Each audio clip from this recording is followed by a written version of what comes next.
नमस्कार, आदाब, सत श्री अकाल दोस्तों। स्वागत है आप सबका मेरे YouTube चैनल स्वप्निल जंक्शन पर और मैं आशा करता हूं कि आप सभी स्वस्थ और सुरक्षित होंगे। दोस्तों, किसी भी देश के भीतर वहां की संसद, वहां की सर्वोच्च विधायी निकाय होती है और हमारे देश भारत के भीतर भी आप जानते हैं कि ये एक लोकतंत्र है और हमारे देश के भीतर संसद को मंदिर कहा जाता है, लोकतंत्र का मंदिर कहा जाता है, टेंपल ऑफ डेमोक्रेसी कहा जाता है अंग्रेजी में अगर मैं इसका अनुवाद करूं। और इस टेंपल ऑफ डेमोक्रेसी के भीतर दरअसल जो तमाम जनप्रतिनिधि चुनकर आते हैं, जिन्हें यहां की जनता भेजती है, वहां पर 130 करोड़ हिंदुस्तानियों की उम्मीदों का भार उनके ऊपर होता है और जिम्मेदारी भी होती है कि आप उन देशवासियों के हित में निर्णय लें, देश के हित में फैसले लें, नीतियां बनाएं, ऐसे फैसले लें, ऐसे कानून बनाएं या ऐसी नीतियां बनाएं जिससे देश को यानी भारतवर्ष को लाभ मिल सके। लेकिन दोस्तों, अगर मैं आपसे कहूं कि दरअसल इस संसद के भीतर बहुत सारा वक्त सिर्फ हंगामे में चला जाता है, बहुत सारा वक्त सिर्फ इसलिए बर्बाद हो जाता है क्योंकि वो जो हंगामा होता है उसके बाद जब वहां पर जो स्पीकर बैठे होते हैं तो फिर वो संसद के सत्र की या उस सदन की जो कार्यवाही है उसको ही स्थगित कर देते हैं।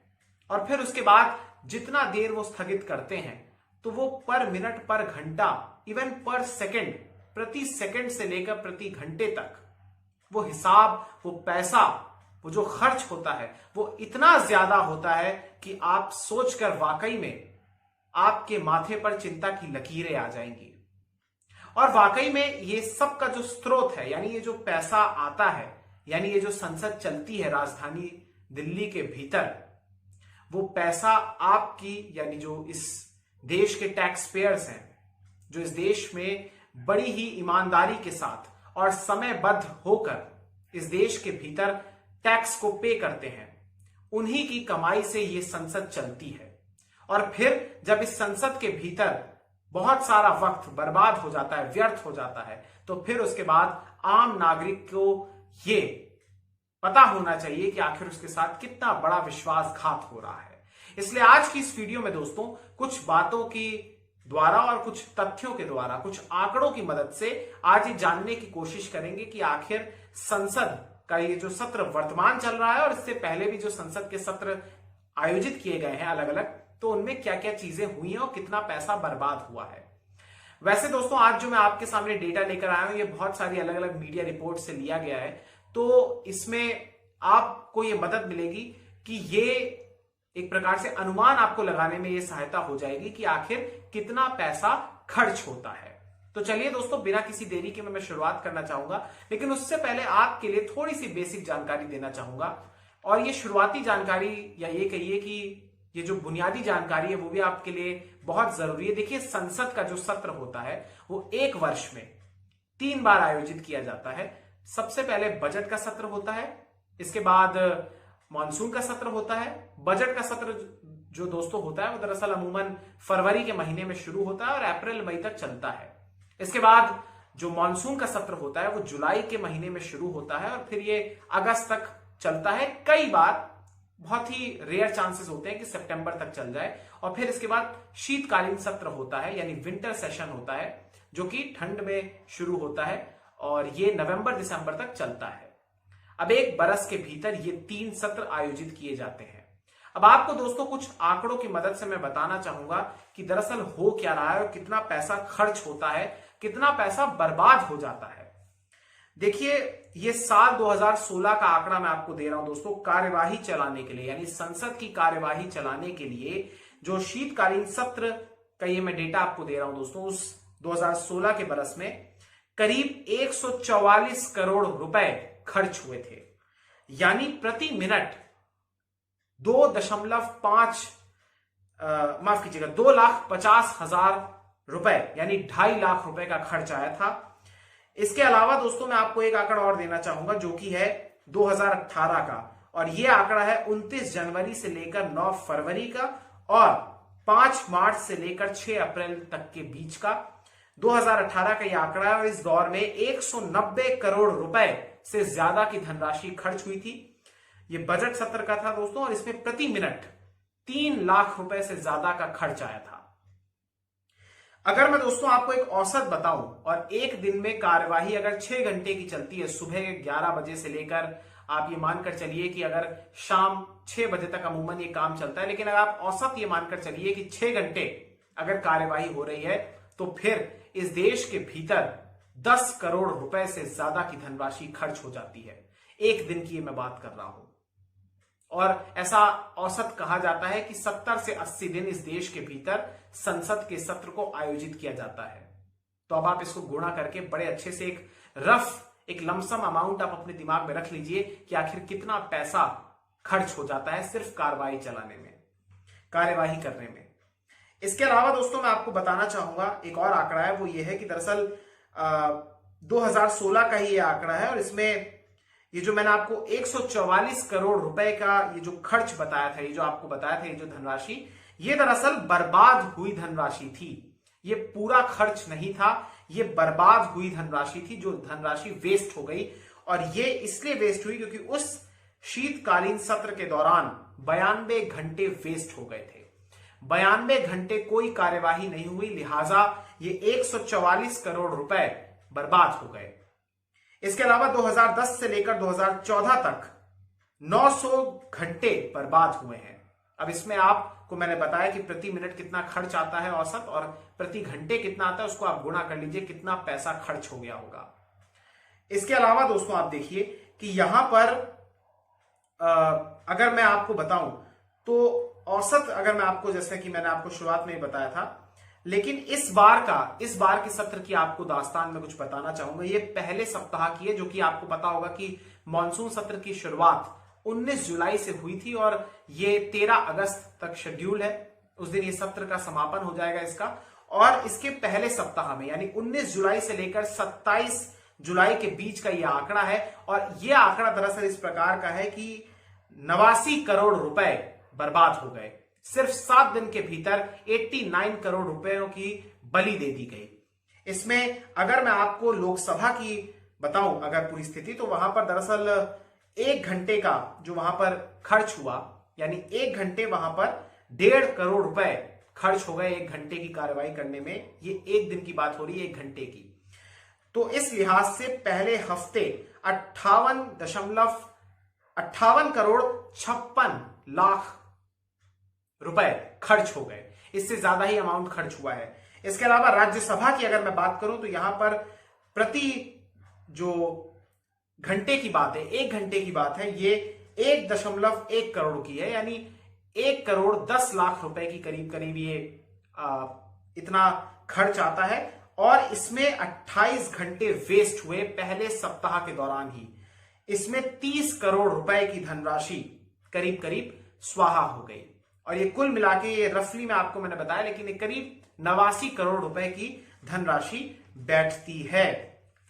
ये सारा का सारा जनता की गाढ़ी कमाई से आता है। मैं आपको फिर से एक बार याद कराना चाहूंगा। और अभी कुछ दिन पहले ये डेटा निकलकर सामने आया दोस्तों कि कहा गया कि संसद के जो ये अभी तक दिन गुजरे हैं, इसमें जो शुरुआती ही कुछ जो दिन है 2 सप्ताह के करीब, उसी में 130 करोड़ रुपए से ज्यादा की धनराशि खर्च जो होता है, जो कि आप जो टैक्स पेयर्स हैं वो पे करते हैं, 130 करोड़ रुपए से ज्यादा की धनराशि वेस्ट हो चुकी है। इसमें प्रोडक्टिविटी की भी मैं बात करना चाहूंगा दोस्तों, चाहे वो वर्किंग प्रोडक्टिविटी हो या फिर क्वेश्चन आर की प्रोडक्टिविटी हो या फिर तमाम जो अन्य जो प्रोडक्टिविटी होती है, चाहे लोकसभा के भीतर हो या जो राज्यसभा के भीतर हो, वो भी बहुत कम हो जाती है। इसलिए यहां पर हर मोर्चे पर जनता ही सिर्फ नुकसान का पात्र बनती है। इसके अलावा दोस्तों आपको मैं बताना चाहूंगा एक आंकड़ा और मैं आपको बताऊंगा। देखिए ये जो से मैंने इस पैसों का जिक्र किया, अब इसमें संसद चलाने से लेकर वेतन, भत्ते, आवास, इन तमाम चीजों पर जो सांसद आते हैं उनको कौन कौन से अलाउंसेस मिलते हैं, कौन कौन से भत्ते मिलते हैं, उन तमाम चीजों पर यह पैसा खर्च होता है। इसके अलावा मैं आपको बताना चाहूंगा दोस्तों कि सब्सिडी के नाम पर यह 2017-18 का आंकड़ा है कि 15 करोड़ 60 लाख रुपए की सब्सिडी इनको मिलती थी। ये सिर्फ भोजन की बात कर रहा हूं मैं, खाने और एस्टेब्लिशमेंट चार्ज की, यानी इतनी धनराशि इनको मिलती थी। सब्सिडी माफ हो जाती थी। इसके अलावा दोस्तों आपको मैं बताना चाहूंगा कि लगातार आप ये चीज देख रहे होंगे कि लोकसभा के भीतर या राज्यसभा के भीतर, संसद के जो दोनों सदन है उसके भीतर कार्यवाही लगातार स्थगित हो रही है। लेकिन जहां एक और आपको दिख रहा होगा कि विपक्ष जो है वो लगातार सरकार से ये मांग कर रहा है कि आप पेगासस यानी जासूसी कांड जो निकलकर सामने आया इजरायल की कंपनी के द्वारा, उस पर आप बातचीत कीजिए, उस पर आप बहस कीजिए, किसान आंदोलन पर आप बहस कीजिए, साथ ही साथ आप महंगाई को लेकर बहस कीजिए। तो इन तमाम मुद्दों को लेकर लगातार विपक्ष घेर रहा है सरकार को। सरकार वहीं इसी ओर लगातार विपक्ष पर भी आरोप लगा रही है कि वो संसद की कार्यवाही को स्थगित करने में बहुत बड़ी भूमिका उन्हीं की है, और साथ ही साथ जो बाधा उत्पन्न कर रहे हैं उसकी प्रमुख जिम्मेदार भी विपक्ष है। लेकिन इस बीच आपको एक चीज मैं और बताना चाहूंगा कि दरअसल राज्यसभा और लोकसभा के भीतर अलग अलग बिल्स भी पास हो चुके हैं। अब जैसे उदाहरण के तौर पर मैं कल का ही जिक्र अगर मैं करूं तो यहां पर राज्यसभा के भीतर essential defence services bill pass हो गया, commission for air quality management in national capital region and adjoining areas bill pass हो गया, और साथ ही साथ द कॉन्स्टिट्यूशन शेड्यूल्ड ट्राइब्स यानी ST order amendment bill pass हो गया। लोकसभा के भीतर टैक्सेशन लॉज अमेंडमेंट बिल 2021 पास हो गया। इसके अलावा दोस्तों आपको मैं कुछ और बताना चाहूंगा कि इस कुछ जितना भी जो तीसरे सप्ताह के भीतर ये हम आ चुके हैं, संसद आ चुका है, और इस दौरान बहुत सारे बिल्स पास हुए, उनका जिक्र भी मैं आपके साथ करना चाहूंगा। हालांकि इसमें लगातार ये आरोप लगाए गए हैं कि बहस नहीं हुई है और बहुत जल्दी ये बिलों को पास कर दिया गया। आपने देखा होगा डेरेक ओब्रायन ने, टीएमसी के जो सांसद, उन्होंने चाट पापड़ी से इसको कंपेयर कर दिया था कि आप इतनी जल्दी बिल्स पास कर रहे हैं, जैसे लग रहा है आप चाट पापड़ी बना रहे हैं। लेकिन यहां पर आपको देखना होगा दोस्तों कि यहां पर बहुत सारे बिल्स पास हुए हैं, जिसमें marine aids to navigation bill pass हुआ है, जुवेनाइल जस्टिस बिल पास हुआ है, फैक्टरिंग रेगुलेशन बिल पास हुआ है, इसी के साथ साथ national institute of food technology entrepreneurship and management bill pass हुआ है, insolvency and bankruptcy code bill pass हुआ है, supplementary demands for grants and demands for excess grants ये पास हुआ है, आइलैंड वेसल्स बिल पास हुआ है, airports economic regulatory authority of India bill pass हुआ है। तो सरकार ने शुरुआत में जब संसद का ये सत्र होना था दोस्तों, तो इसमें ये कहा गया था कि हम 23 बिल को पास कराने की कोशिश करेंगे। तो ये बहुत सारे, कुछ मैंने आपको बताया, बहुत सारे बिल पास हुए हैं इनमें से। तो इनमें बहस के नाम पर बहुत ही कम समय दिया गया और बहुत जल्दी जल्दी ये पास हो गए हैं। यानी विपक्ष का जहां एक और हंगामा चल रहा था, तो वहीं दूसरी ओर लगातार ये बिल्स भी धड़ल्ले के साथ पास करवाए जाए थे सरकार की तरफ से। इसके अलावा दोस्तों आपको एक चीज मैं और बताना चाहूंगा, कुछ माननीयों के खर्चों के बारे में भी आप जान लीजिए, क्योंकि जिनको आप वोट देते हैं उनके ऊपर कितना खर्च होता है, और अगर वो अपने खर्चों को कम कर दें तो शायद इस देश के भीतर बहुत बड़ी सुविधा लोगों को मिल सकती है, और देश शायद आपके पेट्रोल और डीजल का दाम भी कम हो जाए। लेकिन इस देश के जनप्रतिनिधि कभी भी अपनी सेवाओं में, कभी भी अपने जो उनकी आलिशान जो उनको सुविधाएं मिलती हैं उसमें कभी भी कटौती नहीं करते हैं, उसको बर्दाश्त नहीं करते हैं। अब मैं आपको कुछ बातें बताना चाहूंगा दोस्तों, जैसे अगर मैं मेंबर ऑफ पार्लियामेंट यानी सांसदों की बात करूं तो इनको सैलरी के नाम पर 1 लाख रुपए मिलते हैं, और जो इनका डेली अलाउंस होता है, अगर ये रोजाना सेशन को अटेंड करते हैं, वो 2000 रुपए का है।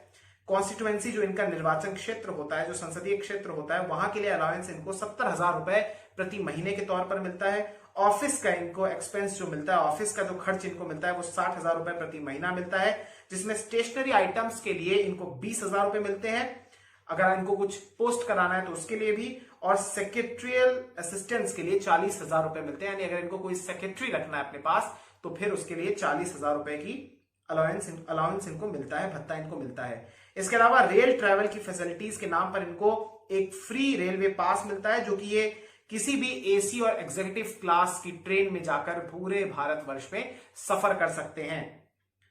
साथ ही साथ एयर जर्नीज इनको मिलती है, यानी हवाई यात्रा के लिए इनको 34 सिंगल एयर जर्नीज प्रति वर्ष इनको मिलती है। 34 बार ये अकेले ट्रैवल कर सकते हैं देश के भीतर या बाहर भी शायद।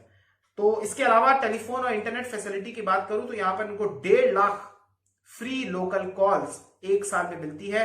लैंडलाइन जो इनका ऑफिशियल रेसिडेंस यानी जो इनका घर होता है ऑफिशियल, वहां पर, या फिर इनका जो असली घर होता है, पहला ऑफिशियल वाला, जैसे किसी भी आप एमपी को देखेंगे तो उनका एक अपना घर, अपने पैतृक निवास होगा उनको, और एक अपना घर इनका दिल्ली में भी होता है। तो उस प्रकार से ऑफिशियल रेसिडेंस हो या ओरिजिनल रेसिडेंस हो या फिर मोबाइल का कनेक्शन कहीं पर हो, ये सब कुछ फ्री ऑफ कॉस्ट होता है, यानी इसका कोई भी इनको बिल पे नहीं करना पड़ता है। ब्रॉडबैंड इंटरनेट के लिए इनको free of charge up to a maximum of 2200 रुपए प्रति महीना, यानी 2200 रुपए तक का जो खर्च होता है ब्रॉडबैंड इंटरनेट का वो फ्री ऑफ चार्ज होता है, यानी निःशुल्क होता है। पानी की बात करो तो इनको 4000 किलोलीटर पानी प्रत्येक वर्ष फ्री में मिलता है। इलेक्ट्रिसिटी यानी बिजली की बात करूं तो 50,000 यूनिट्स इनको इलेक्ट्रिसिटी पर एनम मिलती है फ्री। इसके अलावा रेंट फ्री अकोमोडेशन मिलता है, यानी कोई इनको किराया पे नहीं करना पड़ता है अगर ये कहीं पर भी अकोमोडेट होना चाहें। तो इस देश के भीतर का सच ये है कि यहाँ के जो माननीय हैं वो इतने रईसी के साथ जीते हैं कि उन्हें इस देश के गरीबों की जो स्थिति है, जो आम आदमी की स्थिति है, उसका कभी अंदाजा हो ही नहीं सकता। उनके सरोकार कभी उनका संपर्क जनता से होगा ही नहीं। एक बार उनको कुर्सी मिल जाए उसके बाद जनता कौन है जनता हम नहीं जानते उसे। वो सिर्फ आते हैं, अपनी हाजिरी लगाते हैं, संसद की बहसों में हिस्सा लेते हैं, थोड़ी चिल्लाहट करते हैं, कभी कभी मार्चेस निकाल लेते हैं, कभी कभी स्थगन हो जाता है बड़े आराम से, और फिर उसके बाद आप देख ही रहे हैं कि देश में क्या हो रहा है। अब सवाल यहां पर, और मेन चीज आपको मैं बताना चाहूंगा कि ये सारी चीजें सियासी हैं। भाई राजनेता है तो राजनीति करेंगे। सरकार जो है, सरकार ये कतई तौर पर नहीं चाहती है, क्योंकि सरकार को ये बात पता है कि वो चारों तरफा घिरी हुई है। वो जानती है कि कोविड के दौर में बहुत सारी त्रुटियां उसके लेवल पर हुई हैं, कुप्रबंधन उसके लेवल पर हुआ है। इसलिए जहां विपक्ष एक प्रकार से जनता की आवाज बन रहा है, वो उन मुद्दों को टच करने की कोशिश कर रहा है। सड़क से लेकर संसद तक संग्राम मचाकर रखा हुआ है। ट्रैक्टर मार्च हो या फिर साइकिल मार्च हो, अलग अलग आप देख रहे हैं कि क्षेत्रीय पार्टियां भी अब एक प्रकार से एकजुट हो रही हैं भाजपा के खिलाफ, तो वो उनको टैकल करने की दिशा में ये कदम उठा रहा है। यानी केंद्र सरकार बहस नहीं चाहती और जो विपक्ष है वो बहस चाहता है, ताकि जनता को ये समझ में आए। तो यहां पर देखिए, केंद्र सरकार चाहती है कि हम इस दौर में जब आगे चुनाव में जाए तो हम ये जनता के सामने रख सकें कि हमने इतने बिल पास कराए, जबकि विपक्ष ने हंगामा किया। विपक्ष क्या रखेगा परसेप्शन कि हम तो आपकी आवाज को उठा रहे थे, लेकिन संसद के भीतर ये जो सरकार है ये हमारी आवाज नहीं उठने दे रही थी, और ये सारे सिलसिला चलता रहेगा। 13 अगस्त को इसका समापन हो जाएगा। कानून और ये बिल लगातार पास होते जा रहे हैं, इसमें जनता कहीं है पता नहीं, लेकिन क्या आप सोच सकते हैं कि जितने भी बिल पास हुए हैं, क्या इसकी जानकारी जो संबंधित लोग हैं उनको तक होगी? क्या उस विभाग में या जिसके लिए बिल पास हो रहे हैं वहां पर तैनात हर एक व्यक्ति के लिए क्या ये जानकारी मुहैया है सरल भाषा में? नहीं। यही खेल है, लेकिन आपको मैंने आज कोशिश की कि आप ये तमाम आंकड़ों की मदद से समझने की कोशिश कीजिए कि देखिए कितना पैसा लुटाया जाता है इन सांसदों पर, कितना पैसा बर्बाद हो जाता है संसद के सत्र पर। और अगर ढंग से काम हो जाए तो शायद देश का विकास हो सकता है, लेकिन हमारे देश के भीतर शायद अब संसद की पहचान ही हंगामा हो गई है। संसद की पहचान ही अब अराजकता हो गई है, जहां पर बिल फटते हैं, जहां पर निलंबन हो जाता है सांसदों का, जहां पर अभद्र भाषा का भी प्रयोग होता है, जहां पर सिर्फ हल्ला हुल्ला होता है, और एक प्रकार से एक बर्बाद हो चुकी जो क्लास होती है जिसमें बिगड़े हुए बच्चे होते हैं, वहां तक पर भी थोड़े समय पर पढ़ाई हो जाती है, और वहां के बच्चे भी एक प्रकार से अगर प्रिंसिपल आ जाता है तो चुप हो जाते हैं। लेकिन संसद की स्थिति ऐसी नहीं है, शायद उम्र आड़े आ गई है। बहुत बहुत शुक्रिया, बहुत बहुत धन्यवाद। जय हिंद, जय भारत, वंदे मातरम, इनकलाब जिंदाबाद, सत्यमेव जयते। नमस्कार।